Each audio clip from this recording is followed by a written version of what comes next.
आप सभी को जय मसीह की। मेरे यूट्यूब चैनल पर आप सभी का स्वागत है। तो आज का वचन है धीरज और समय का टॉपिक है हमारा।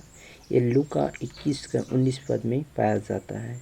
तो हम इस स्टोरी के माध्यम से हम सीखते हैं। एक समय जेकब नाम का एक व्यक्ति था जिसका छोटा सा परिवार गरीबी की मार सहता हुआ एक टूटे से झोपड़ी में जिंदगी की हर लम्हों का एक वर्ष की तरह गुजार रहा था।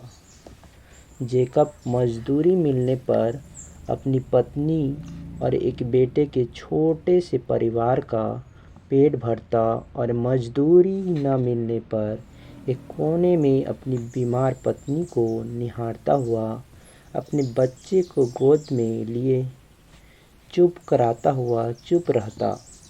किसी से उसे कोई शिकायत नहीं थी। धीरज जैसे उसके तन का वस्त्र था। चुप रहना जैसे उसका कर्तव्य था। मगर वह ठीक 2 बजे चर्च जाना कभी नहीं भूलता। ये तो जैसे उसकी आदत थी। मजदूरी पर जाता, ठीक 2 बजे खाना खाने की छुट्टी होती। सब मजदूर खाना खाने जाते और गप लगाते रहते। उस वक्त जेकब चर्च चाहे कितनी भी दूर क्यों न हो जाता और 20 मिनट घुटने पर चुप बैठा रहता।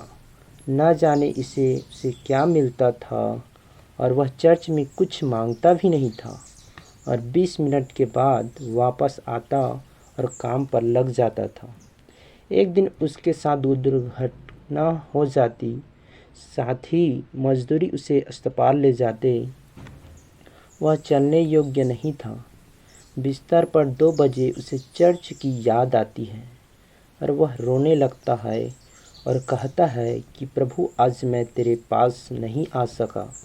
उसने एक आवाज़ सुनी और आँख उठाकर सामने देखा।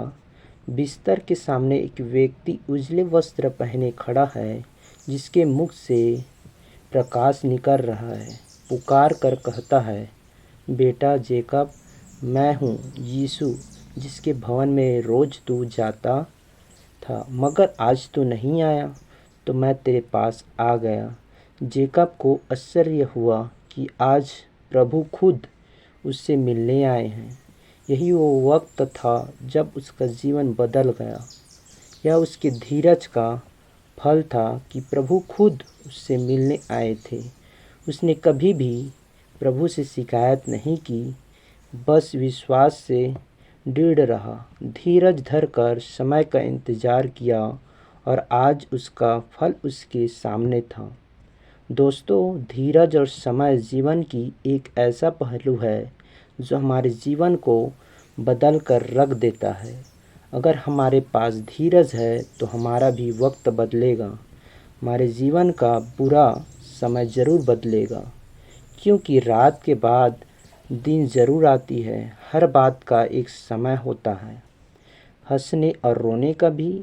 यदि किसी शोक सभा में हम ठहाके मारकर हंसे तो लोग क्या कहेंगे, ये आप लोग भी अच्छे तरह से जानते हैं। इसी तरह उद्धार प्राप्ति का भी वक्त होता है। किसी ने कहा है, उस समय से पहले और भाग्य से ज़्यादा हमें कुछ नहीं मिलता। हमारे बुरे दिन बदलने का भी वक्त आएगा। बस धीरज से अपने कर्म अर्थात प्रार्थना में लगे रहो, जैसे सपोदेशक 3 का 1 से 8 तक में लिखा है। हमारे जीवन में हर बात पूरी होगी जब उसका समय आएगा। और जैसे याकूब 5 का 7 से 8 में है, तुम भी धीरज धरो और अपने हृदय के दृढ़ करो, क्योंकि प्रभु का शुभ आगमन निकट है। तो दोस्तों, दुखित है कि धीरज रखिए, दिन बदलने का वक्त ज़रूर आएगा।